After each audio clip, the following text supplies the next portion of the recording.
नमस्कार दोस्तों, स्वागत है आपका मेरे YouTube चैनल धमाका जीके पर। दोस्तों आज मैं आपको करवाने जा रही हूँ रुक्मणी भौतिक विज्ञान फिजिक्स का 8वां पार्ट और इसमें हम 717 प्रश्न से लेकर 810 प्रश्नों को पूरा करेंगे।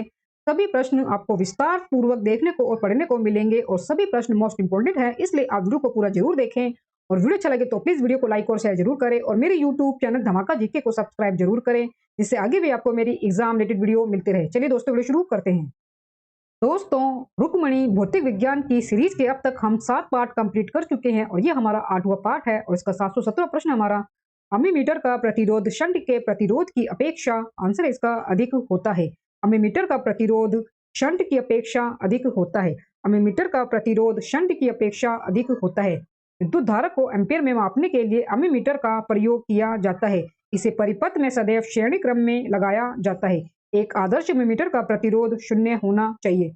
शंट एक अत्यंत कम प्रतिरोध वाला तार होता है।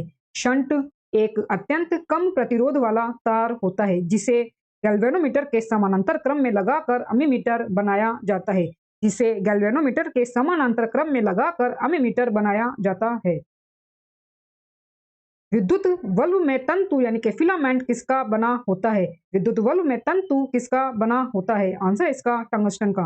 विद्युत बल्ब में तंतु फिलामेंट टंगस्टन का बना होता है। सामान्यतः नाइक्रोम का उपयोग होता है। आंसर इसका ऊष्मक की कुंडली में। नाइक्रोम का उपयोग ऊष्मक की कुंडली यानी कि हीटर में होता है। नाइक्रोम निकेल व क्रोमियम की मिश्र धातु है। नाइक्रोम निकेल एवं क्रोमियम की मिश्र धातु है। निम्नलिखित वैज्ञानिक के द्वारा तड़ित चालक का आविष्कार किया गया था। निम्नलिखित वैज्ञानिक के द्वारा तड़ित चालक का आविष्कार किया गया था। आंसर इसका बेंजामिन फ्रैंकलिन। बेंजामिन फ्रैंकलिन के द्वारा तड़ित चालक का आविष्कार किया गया था। बरसात में जो बिजली चमकती है उसे तड़ित कहते हैं। तड़ित के दौरान ऊंचे भवनों को बचाने के लिए तड़ित चालक का प्रयोग किया जाता है। आवेशित बादल का आवेश तड़ित चालक के नुकीले भाग द्वारा ग्रहण कर लिया जाता है तथा इसे जमीन के अंदर में स्थानांतरित कर दिया जाता है। किसी कार पर तड़ित विद्युत गिरने पर कार के अंदर बैठे हुए व्यक्ति पूर्ण सुरक्षित रहते हैं। स्टोरेज बैटरी में किस तत्व का उपयोग होता है? स्टोरेज बैटरी में किस तत्व का उपयोग होता है? आंसर है इसका सीसा। स्टोरेज बैटरी में सीसा यानी कि लेड का उपयोग होता है। संचायक बैटरी में कौन सी धातु इस्तेमाल की जाती है? संचायक बैटरी में कौन सी धातु इस्तेमाल की जाती है? आंसर है इसका सीसा। संचायक बैटरी में सीसा यानी कि लेड का उपयोग होता है। घरों में लगे बिजली के मीटर विद्युत के व्यय को रिकॉर्ड करते हैं। घरों में लगे बिजली के मीटर विद्युत के व्यय को रिकॉर्ड करते हैं। आंसर है इसका किलोवाट हावर यूनिट में। किलोवाट हावर यूनिट में। घरों में लगे बिजली के मीटर विद्युत के व्यय को रिकॉर्ड किलोवाट हावर यानी कि किलोवाट घंटा में को रिकॉर्ड करते हैं। डाइपोल टेलीविजन एंटीना के टर्मिनल इम्पीडेंस को रखा जाता है। डाइपोल टेलीविजन एंटीना के टर्मिनल इम्पीडेंस को रखा जाता है। आंसर है इसका 75 ओम। डाइपोल टेलीविजन एंटीना के टर्मिनल इम्पीडेंस को 75 ओम में रखा जाता है। धारा एक धात्विक कंडक्टर के जरिए जिसका अनुप्रस्थ काट क्षेत्र धारा की दिशा में बढ़ जाता है प्रवाहित होती है। यदि हम इस दिशा में अग्रसर हों तो आंसर है इसका अपवाह वेग बढ़ जाएगा। धारा एक धात्विक कंडक्टर के जरिए जिसका अनुप्रस्थ काट क्षेत्र धारा की दिशा में बढ़ जाता है प्रवाहित होती है। यदि हम इस दिशा में अग्रसर हों तो अपवाह वेग बढ़ जाएगा। तो अपवाह जो वेग है वो बढ़ जाएगा। एक धातु के तार में विद्युत का प्रवाह होता है। एक धातु के तार में विद्युत का प्रवाह होता है। आंसर है इसका इलेक्ट्रॉनों के कारण। एक धातु के तार में विद्युत का प्रवाह इलेक्ट्रॉन के कारण होता है। टेलीफोन लाइन में प्रवाहित ऊर्जा है। टेलीफोन लाइन में प्रवाहित ऊर्जा है विद्युत ऊर्जा। टेलीफोन लाइन में प्रवाहित ऊर्जा जो है वो विद्युत ऊर्जा है। टेलीफोन लाइन में प्रवाहित ऊर्जा विद्युत ऊर्जा है। शुष्क शेल में किस तरह की ऊर्जा निहित होती है? शुष्क सेल में किस तरह की ऊर्जा निहित होती है? आंसर है इसका रासायनिक। शुष्क सेल में रासायनिक ऊर्जा होती है। प्लस घनत्व और चुंबकीय क्षेत्र की क्षमता का अनुपात किसी माध्यम में होता है उसकी आंसर है इसका ग्रहणशीलता। फ्लक्स घनत्व और चुंबकीय क्षेत्र की क्षमता का अनुपात किसी माध्यम में ग्रहणशीलता होता है। प्लस घनत्व और चुंबकीय क्षेत्र की क्षमता का अनुपात किसी माध्यम में ग्रहणशीलता होता है। निम्नांकित में से कौन सा परिवर्तन रासायनिक नहीं है? निम्नांकित में से कौन सा परिवर्तन रासायनिक नहीं है? आंसर है इसका पानी का भाप में बदलना। पानी का भाप में बदलना एक भौतिक परिवर्तन है। रासायनिक परिवर्तन वैसा परिवर्तन है जिसमें किसी पदार्थ के रूप, रंग या गुण हमेशा के लिए बदल जाते हैं, अर्थात नए पदार्थ का निर्माण हो जाता है। ऐसे परिवर्तन को रासायनिक परिवर्तन कहते हैं। जैसे कि दूध से दही का बनना, लोहे में जंग लगना, मोमबत्ती का जलना, ये सभी रासायनिक परिवर्तन के उदाहरण हैं। भौतिक परिवर्तन वैसा परिवर्तन है जिसमें किसी पदार्थ के रंग, रूप या गुण में कुछ समय के लिए परिवर्तन होता है, किंतु वह पदार्थ पुनः अपनी प्रारंभिक स्थिति में आ जाता है। ऐसे परिवर्तन को भौतिक परिवर्तन कहते हैं। जैसे कि जल से बर्फ का बनना, जल से वाष्प का बनना, मोम का पिघलना, ये सभी भौतिक परिवर्तन के उदाहरण हैं। धारा को मापने का मापक विदित है। धारा को मापने का मापक विदित है। आंसर है इसका एम्पियर। आंसर होगा इसका एम्पियर। एम्पियर से धारा को मापा जाता है। एम्पियर से धारा को मापा जाता है। एमी मीटर होगा ये। एमी मीटर से धारा को मापा जाता है। शुष्क शैल में कार्बन की छड़ कार्य करती है। शुष्क शैल में कार्बन की छड़ कार्य करती है। आंसर है इसका एनोड का। शुष्क शैल में कार्बन की जो छड़ है वो एनोड का कार्य करता है। शुष्क शैल में कार्बन की जो छड़ है वो एनोड का कार्य करता है। बैटरी के धनात्मक ध्रुव से जोड़े गए इलेक्ट्रोड को क्या कहते हैं? बैटरी के धनात्मक ध्रुव से जोड़े गए इलेक्ट्रोड को क्या कहते हैं? आंसर है इसका एनोड। बैटरी के धनात्मक ध्रुव जोड़े गए इलेक्ट्रोड को एनोड कहते हैं। बैटरी के धनात्मक ध्रुवों को जोड़े गए इलेक्ट्रोड को एनोड कहते हैं। 534 प्रश्न है दोस्तों। क्रमशः 3 ओम व 6 ओम के दो प्रतिरोध सीरीज में 18 वाट की बैटरी से जुड़े हैं। इस सर्किट से गुजरने वाली धारा क्या होगी? क्रमशः 3 ओम व 6 ओम के प्रतिरोध सीरीज में 18 वाट की बैटरी से जुड़े हैं। इस सर्किट से गुजरने वाली धारा क्या होगी? आंसर है इसका 2 एम्पियर। 2 एम्पियर। 3 ओम और 6 ओम के दो प्रतिरोध सीरीज में 18 वाट की बैटरी से जुड़े हैं। इस सर्किट से गुजरने वाली धारा जो है वो 2 एम्पियर होगी। 2 एम्पियर होगी। यहाँ पे हमारा कुल जो प्रतिरोध है वो 3 और 6 जमा होकर 9 एम्पियर बन जाएगा। तो जो धारा हमारी कुल वाट बटे में हमारी आर होती है, तो वाट हमें दिया गया 18 और बटे में जो आर हमारा कुल 9 बनेगा, तो 9 से काटेंगे तो 2 एम्पियर हमारा आ जाएगा। किसी उदासीन धातु के गोले को धनात्मक रूप से आवेशित कांच की छड़ के संपर्क से आवेशित किया जाए तो यह गोला, आंसर है इसका, इलेक्ट्रॉन गवाएगा। जब किसी उदासीन धातु के गोले को धनात्मक रूप से आवेशित कांच की छड़ के संपर्क से आवेशित किया जाए तो यह गोला इलेक्ट्रॉन गवाएगा। इलेक्ट्रॉन गवाएगा यानी कि इलेक्ट्रॉनों को मुक्त कर देगा। उच्चतम वोल्टेज से निम्नतम वोल्टेज रूपांतरित करने वाला उपकरण कहलाता है। उच्चतम वोल्टेज से निम्नतम वोल्टेज रूपांतरित करने वाला उपकरण कहलाता है। आंसर है इसका ट्रांसफार्मर। ट्रांसफार्मर उच्चतम वोल्टेज से निम्नतम वोल्टेज में रूपांतरित किया जाता है। ट्रांसफार्मर की जो जरिए है वो उच्चतम वोल्टेज को निम्नतम वोल्टेज में रूपांतरित किया जाता है। यदि विद्युत आवेशित दो वस्तुओं को एक तार से जोड़ा जाए तो विद्युत करंट प्रवाहित नहीं होगा यदि, आंसर है इसका, दोनों का विभव समान हो। यदि विद्युत आवेशित दो वस्तुओं को एक तार से जोड़ा जाए तो दोनों का विभव समान हो तो विद्युत का जो करंट है वो प्रवाहित नहीं होगा। तो विद्युत का जो करंट है वो प्रवाहित नहीं होगा। ये आप जरूर याद रखें। 5 समरूप रेजिस्टेंस चित्र अनुसार कनेक्ट किए हुए हैं। P व Q के बीच का परिणामी रेजिस्टेंस 1 ओम होने के लिए, यानी कि 1 ओम होने के लिए प्रत्येक रेजिस्टेंस कितना होना चाहिए? 1 ओम होने के लिए प्रत्येक रेजिस्टेंस जो है वो कितना होना चाहिए? आंसर है इसका ऑप्शन डी, 4/7 ओम। P व Q के बीच का परिणामी रेजिस्टेंस 1 ओम होने के लिए प्रत्येक रेजिस्टेंस 4/7 ओम होना चाहिए। 4/7 ओम होना चाहिए।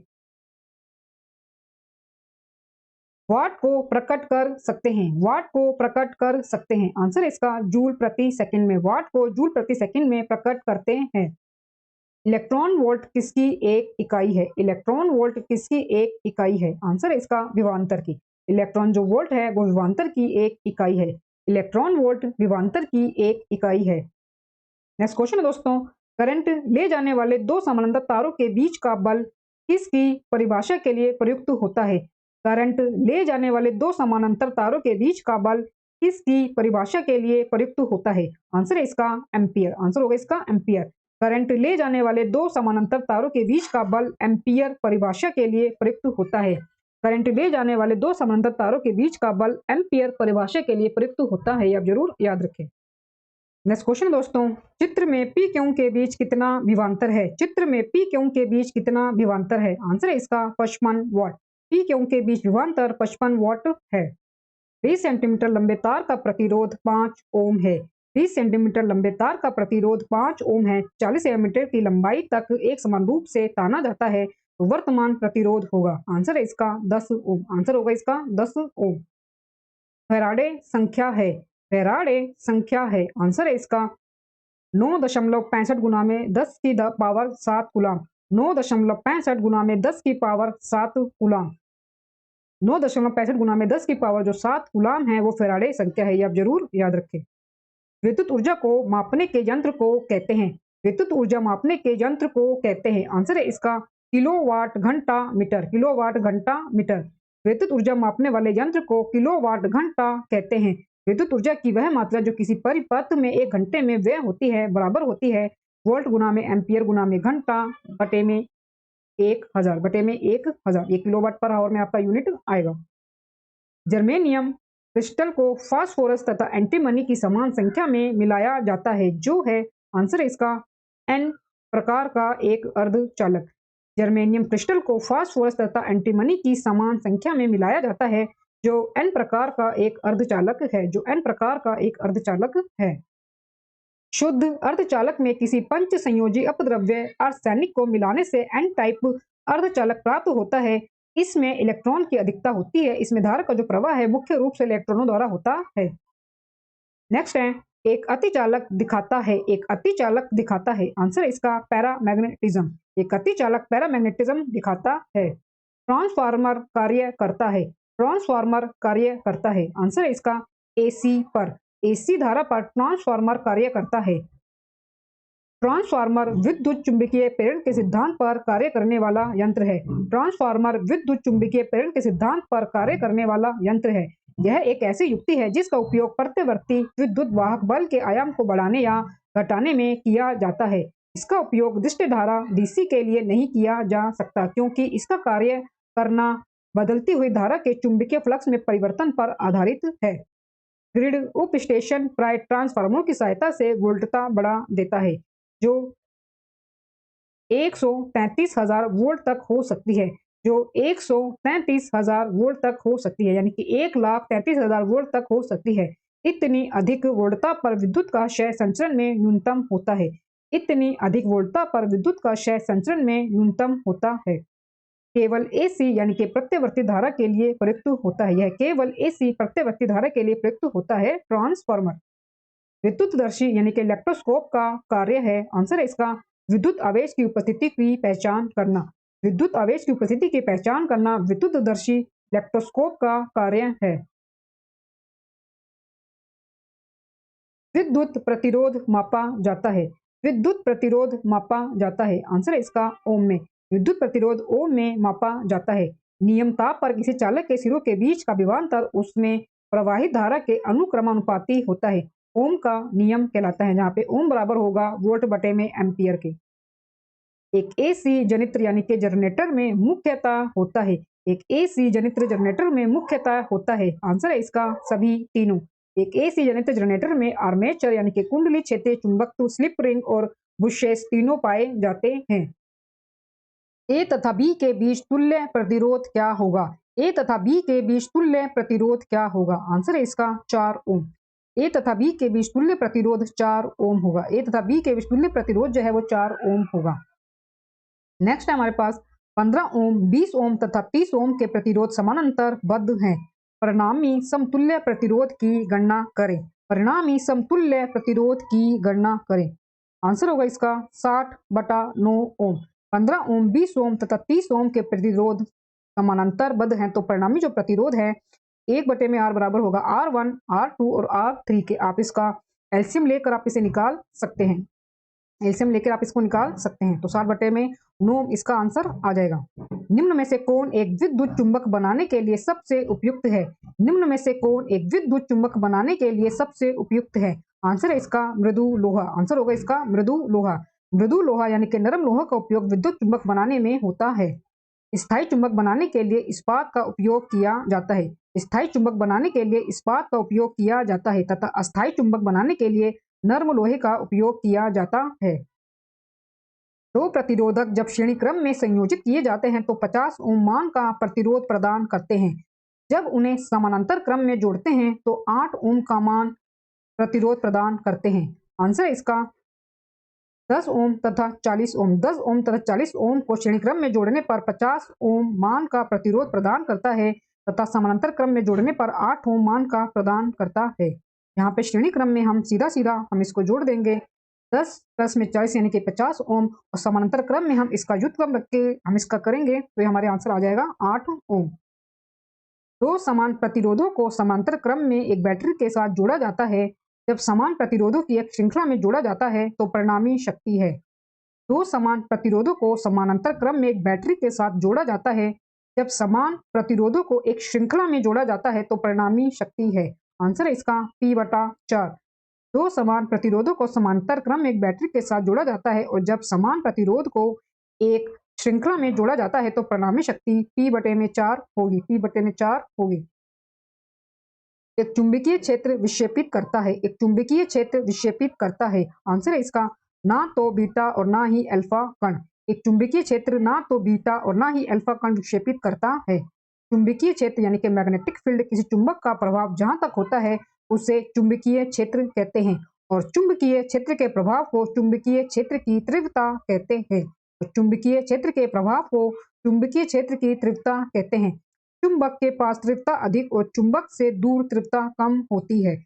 कुछ दूरी के बाद तीव्रता नगण्य हो जाती है। चुंबकीय क्षेत्र की तीव्रता ध्रुव पर सर्वाधिक होती है, जहां पर चुंबकीय बल रेखाएं एक दूसरे के आसपास होती हैं। चुंबकीय क्षेत्र की तीव्रता का मात्रक गॉस है। चुंबकीय क्षेत्र की तीव्रता का मात्रक गॉस है। इसका ऐसा ही मात्रक टेस्ला है। एक टेस्ला 10⁴ गॉस के बराबर होता है। एक टेस्ला 10⁴ गॉस के बराबर होता है। आप ये जरूर याद रखें। विद्युत वाहक बल बराबर होता है। विद्युत वाहक बल बराबर होता है। आंसर है इसका ऊर्जा प्रति यूनिट आवेश के। ऊर्जा प्रति यूनिट आवेश के। विद्युत वाहक बल बराबर होता है ऊर्जा प्रति यूनिट आवेश के। एकांक धन आवेश को सेल के एक ध्रुव से दूसरे ध्रुव तक ले जाने में किया गया कार्य सेल का विद्युत वाहक बल यानी कि इलेक्ट्रोमोटिव फोर्स कहलाता है। इसका मात्रक वोल्ट है। इसका मात्रक है वोल्ट। प्रेरित विद्युत वाहक बल की दिशा ऐसी है कि वह उसके कारण का विरोध करती है। यह कथन है। प्रेरित विद्युत वाहक बल की दिशा ऐसी है कि वह उसके कारण का विरोध करती है। यह कथन है। आंसर इसका लेंज के नियम का। आंसर इसका लेंज के नियम का। ये जो कथन है ये लेंज के नियम से संबंधित है। प्रेरित विद्युत वाहक बल की दिशा ऐसी है कि वह उसके कारण का विरोध करती है। लेंज का नियम कहलाता है। ये आप जरूर याद रखें।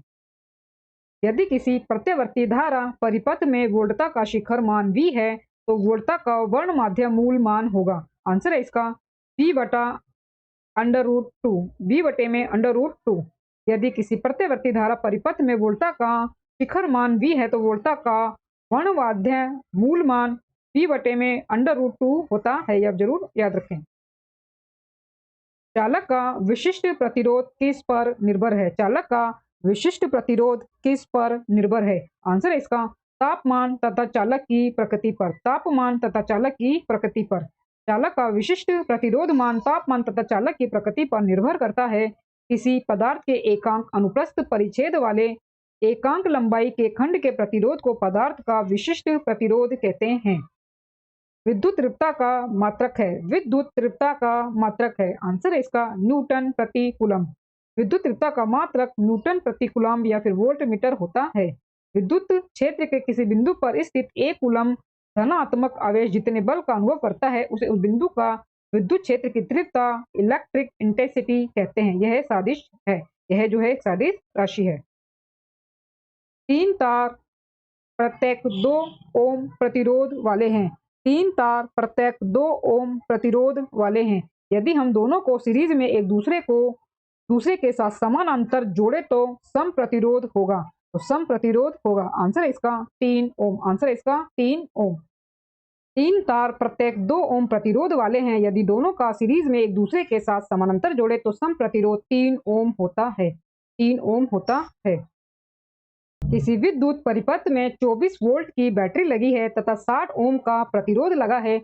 परिपथ में धारा का मान ज्ञात कीजिए। परिपथ में धारा का मान ज्ञात कीजिए। आंसर है इसका 0.4 एम्पियर। 0.4 एम्पियर।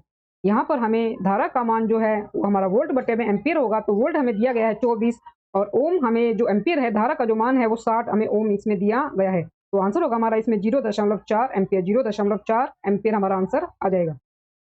यदि 0.4 प्रतिरोध के वायर कंडक्टर की लंबाई दुगनी कर दी जाती है तो इसका प्रतिरोध हो जाता है, आंसर है इसका 0.4, 0.4। यदि 0.4 प्रतिरोध के वायर कंडक्टर की लंबाई दुगनी कर दी जाती है तो इसका जो प्रतिरोध है वो 0.4 ही रहता है। छड़ चुंबकत्व का अधिकतम चुंबकत्व होता है। छड़ चुंबकत्व का अधिकतम चुंबकत्व होता है, आंसर है इसका दोनों छोरों से थोड़ा अंदर। छड़ चुंबक का अधिकतम चुंबकत्व दोनों छोरों से थोड़ा अंदर, जिसे ध्रुव कहते हैं। यदि चुंबकीय छड़ के उत्तरी या दक्षिणी ध्रुव के पास प्रतिचुंबकीय पदार्थ लाया जाता है तो यह है, आंसर है इसका ध्रुवों द्वारा प्रतिकर्षित होगा। यदि चुंबकीय छड़ के उत्तरी या दक्षिण ध्रुव के पास प्रतिचुंबकीय पदार्थ लाया जाता है तो वह ध्रुवों द्वारा प्रतिकर्षित होता है, तो वह ध्रुवों द्वारा प्रतिकर्षित होता है। शुष्क सेल की क्षमता यानी कि विभव होती है। शुष्क सेल की क्षमता यानी कि विभव होती है, आंसर है इसका 1.5 वोल्ट, 1.5 वोल्ट। शुष्क सेल की क्षमता यानी कि जो विभव है वो 1.5 वोल्ट होता है, ये आप जरूर याद रखें। निम्नलिखित में दर्शित परिपथ में धारा का मान है। निम्नलिखित में दर्शित परिपथ में धारा का मान है, आंसर इसका 1.5 एम्पियर, 1.5 एम्पियर। दर्शित परिपथ में धारा का जो मान है वो 1.5 एम्पियर होगा। किसी चालक तार का प्रतिरोध तापमान के बढ़ने से डैश है। किसी चालक तार का प्रतिरोध तापमान के बढ़ने से डैश है, आंसर इसका बढ़ता है। किसी चालक तार का प्रतिरोध तापमान के बढ़ने से बढ़ता है। किसी पदार्थ का वह गुण जो चालक से होकर विद्युत धारा के प्रवाह में रुकावट डालता है प्रतिरोध कहलाता है। इसका SI मात्रक ओम है एवं इसकी जो विमा है वो m × L की पावर 2 की T की पावर माइनस में 3 और I की पावर माइनस में 2 होगा। ताप बढ़ने से अर्धचालक का प्रतिरोध घटता है और ताप बढ़ने से अर्धचालक का प्रतिरोध घटता है। तापमान के बढ़ने से अचालक के प्रतिरोध पर कोई प्रभाव नहीं पड़ता है। तापमान के बढ़ने से अचालक के प्रतिरोध पर कोई प्रभाव नहीं पड़ता है। फ्लेमिंग के बाएं हाथ के नियम का उपयोग किसे ज्ञात करने के लिए किया जाता है? फ्लेमिंग के बाएं हाथ के नियम का उपयोग किसे ज्ञात करने के लिए किया जाता है? आंसर इसका चुंबकीय क्षेत्र में चालक ले जाने वाली धारा की गति की दिशा को। चुंबकीय क्षेत्र में चालक ले जाने वाली धारा की गति की दिशा को ज्ञात करने के लिए फ्लेमिंग के बाएं हाथ के नियम का उपयोग किया जाता है, आप जरूर याद रखें। कैपेसिटर किस में ऊर्जा रखता है? कैपेसिटर किस में ऊर्जा रखता है? आंसर इसका विद्युत चुंबकीय क्षेत्र में। कैपेसिटर विद्युत चुंबकीय क्षेत्र में ऊर्जा रखता है। सिल्वर ऑक्साइड के सेल के विद्युत वाहक बल का मान होता है। सिल्वर ऑक्साइड सेल के विद्युत वाहक बल का मान होता है, आंसर इसका 1.5 volt, 1.5 volt. Silver oxide cell के विद्युत वाहक बल का मान 1.5 वोल्ट होता है। नेक्स्ट क्वेश्चन दोस्तों, सार्वत्रिक गुरुत्वीय स्थिरांक का विमीय सूत्र कौन सा है? सार्वत्रिक गुरुत्वीय स्थिरांक का विमीय सूत्र कौन सा है? आंसर इसका m की पावर माइनस में 1, l की पावर 3 यानी कि 3 और t की पावर माइनस में 2, ये हमारी सार्वत्रिक गुरुत्वीय स्थिरांक की विमीय सूत्र बनेगा। सार्वत्रिक गुरुत्वीय स्थिरांक का विमीय सूत्र m की पावर माइनस में 1, l की पावर 3 और t की पावर माइनस में 2 होगा। और कार्य की विमा बराबर m × l की पावर 2 और t की पावर 2 होता है। यदि विद्युत प्रवाह व वोल्टेज 90 डिग्री फेज से बाहर है तो पावर होगी। यदि विद्युत प्रवाह व वोल्टेज 90 डिग्री से फेज के बाहर है तो पावर होगी, आंसर है इसका 0, आंसर है इसका 0। विद्युत प्रवाह व वोल्टेज 90 डिग्री से फेज के बाहर है तो जो पावर है वो 0 होती है, या जरूर याद रखें। अगला प्रश्न दोस्तों, कुंडलियों में फेरों की संख्या बढ़ाए जाने पर चुंबकीय क्षेत्र की प्रबलता, आंसर इसका बढ़ जाती है।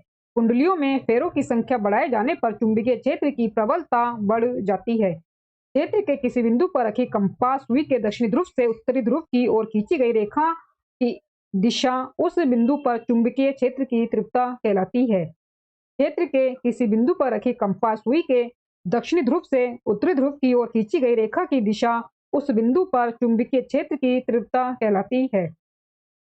ऊष्मा विकिरणों की गति होती है। ऊष्मा विकिरणों की गति होती है, आंसर इसका प्रकाश के बराबर। ऊष्मीय विकिरणों की जो गति है वो प्रकाश के बराबर होती है।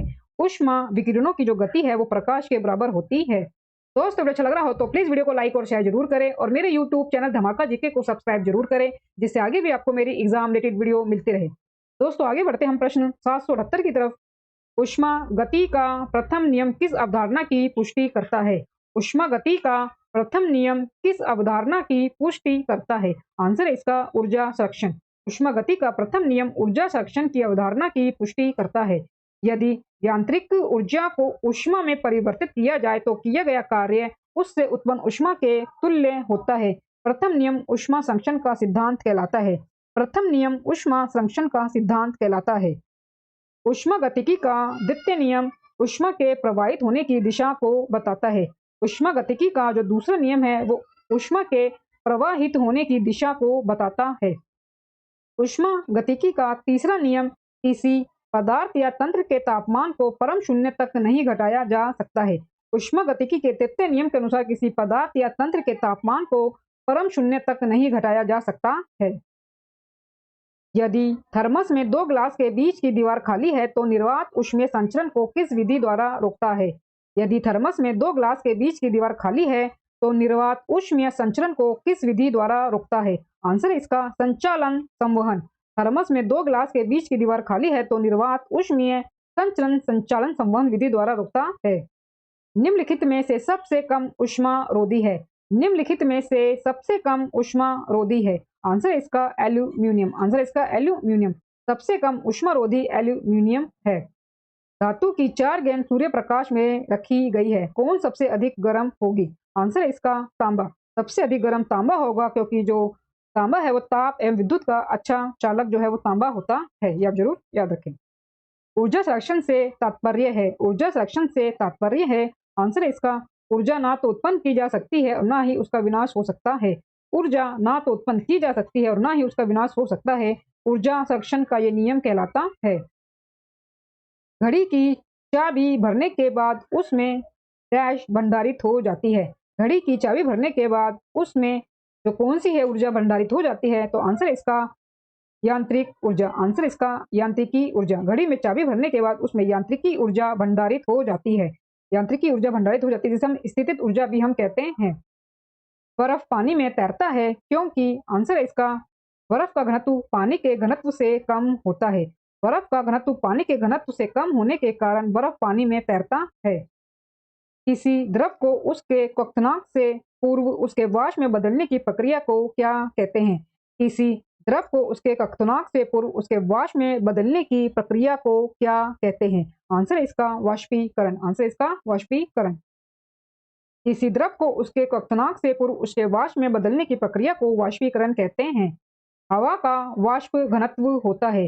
हवा का वाष्प घनत्व होता है। आंसर इसका 14.4। 14.4।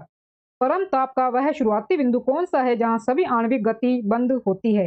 परम ताप का वह शुरुआती बिंदु कौन सा है जहां सभी आणविक गति बंद होती है?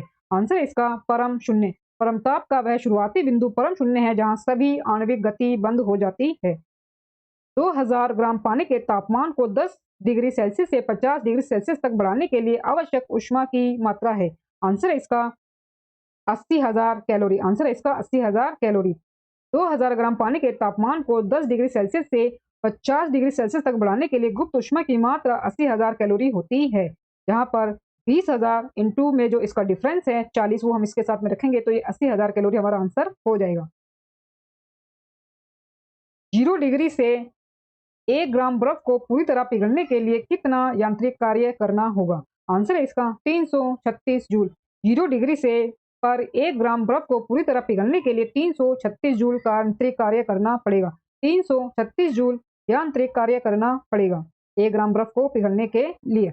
लेसर विकिरणों का किस प्रकार का पुंज है? लेसर विकिरणों का किस प्रकार का पुंज है? आंसर इसका संगत तथा एक वर्णी। संगत तथा एक वर्णी। लेसर विकिरणों का संगत तथा एक वर्णी प्रकाश पुंज है। लेसर विकिरणों का संगत तथा एक वर्णी प्रकाश पुंज है। ओम का नियम निम्न में से किसके बारे में सही है? ओम का नियम निम्न में से किसके बारे में सही है? आंसर इसका चालक। आंसर इसका चालक। ओम का नियम चालक के बारे में सही है। ओम का जो नियम है वो चालक के बारे में सही है। स्थिर ताप पर किसी चालक में प्रवाहित होने वाली धारा चालक के सिरों के बीच विभवांतर के समानुपाती होती है। कुछ पदार्थ ऐसे होते हैं जिनकी विद्युत चालकता चालक एवं अचालक पदार्थों के बीच होता है, उन्हें अर्धचालक कहते हैं, जैसे कि सिलिकॉन, जर्मेनियम, कार्बन, सेलेनियम इत्यादि। सुफलिंग प्रज्वलन का प्रबंध डैश में नहीं किया जाता है। आंसर इसका 4 स्ट्रोक डीजल इंजन में, 4 स्ट्रोक डीजल इंजन में। सुफलिंग प्रज्वलन का प्रबंध 4 स्ट्रोक डीजल इंजन में नहीं किया जाता है। ईंधन निष्पादन की अल्प दक्षता का एक कारण डैश है। ईंधन निष्पादन की अल्प दक्षता का एक कारण डैश है। आंसर इसका गलत पवन ईंधन अनुपात। ईंधन निष्पादन की अल्प दक्षता का एक कारण गलत पवन ईंधन अनुपात है, यह आप जरूर याद रखें। वाशर का कार्य होता है। वाशर का कार्य होता है। आंसर इसका बियरिंग क्षेत्र देना। वाशर का कार्य कुशन की तरह कार्य करना है। ईंधन आग के सिलसिले में प्रयुक्त होने का अग्निशामक का प्रकार डैश अग्निशामक है। तो आंसर है इसका रेत। आंसर होगा इसका रेत। ईंधन आग के सिलसिले में प्रयुक्त होने का अग्निशामक का जो प्रकार है वो रेत अग्निशामक है। नवीन मोटर गाड़ियों के निम्नलिखित में अभिलक्षण पर विचार कीजिए। नवीन मोटर गाड़ियों के निम्नलिखित में अभिलक्षण पर विचार कीजिए। दिए गए हमें radial tyre, streamline body, multi point ईंधन अंतःक्षेपण, निषेचन सहित उत्प्रेरक परिवर्तक, निषंशण सहित उत्प्रेरक परिवर्तक। आंसर है इसका 1, 3 व 4। 1, 3 व 4 इसका आंसर होगा। 1, 3 व 4। नवीन मोटर गाड़ियों में रेडियल टायर, मल्टी पॉइंट ईंधन अंतःक्षेपण एवं निषेचन सहित उत्प्रेरक परिवर्तक है। गाड़ी के रेडिएटर में जल का प्रयोग किस कारण से किया जाता है? गाड़ी के रेडिएटर में जल का प्रयोग किस कारण से किया जाता है? आंसर है इसका उच्च विशिष्ट घनत्व। उच्च विशिष्ट घनत्व के कारण गाड़ी के जो रेडिएटर है उसमें जल का प्रयोग किया जाता है। उच्च विशिष्ट घनत्व के कारण गाड़ी के रेडिएटर में जल का प्रयोग किया जाता है, यह जरूर याद रखें। अंतर्दहन इंजन में कौन सा उपकरण हवा व पेट्रोल गैस को मिलाता है? अंतर्दहन इंजन में कौन सा उपकरण हवा व पेट्रोल गैस को मिलाता है? आंसर है इसका कार्बोरेटर। कार्बोरेटर अंतर्दहन इंजन से हवा व पेट्रोल गैस को मिलाता है। शीतलन विधि द्वारा जो स्कूटर में प्रयोग की जाती है। शीतलन विधि जो स्कूटर में प्रयोग की जाती है। आंसर है इसका वायु शीतलन। वायु शीतलन विधि का जो उपयोग है वो स्कूटर में किया जाता है, यह आप जरूर याद रखें।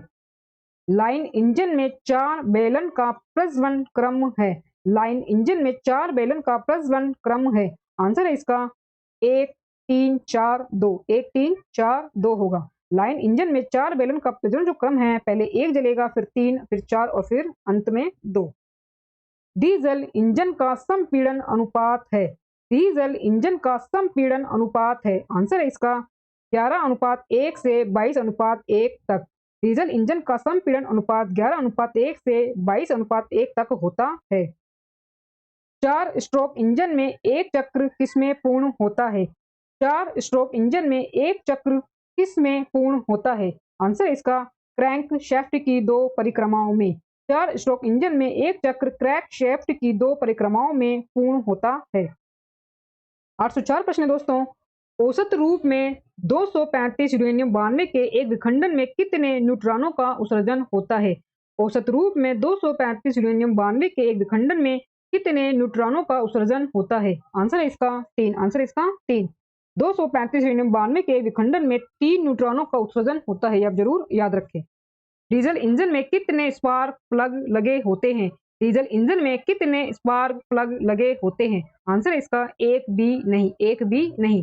डीजल इंजन में एक भी स्पार्क प्लग नहीं होता है, यह भी आप जरूर याद रखें। डीजल इंजन में ज्वलन उत्पन्न किया जाता है। आंसर इसका संपीड़न से। डीजल इंजन में संपीड़न के द्वारा ज्वलन उत्पन्न किया जाता है।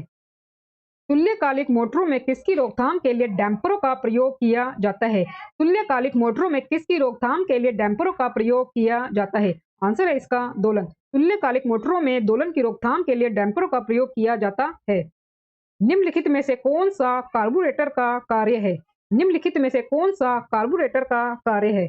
आंसर है इसका यह पेट्रोल के साथ हवा को मिश्रित करके ठंडी भाप देता है।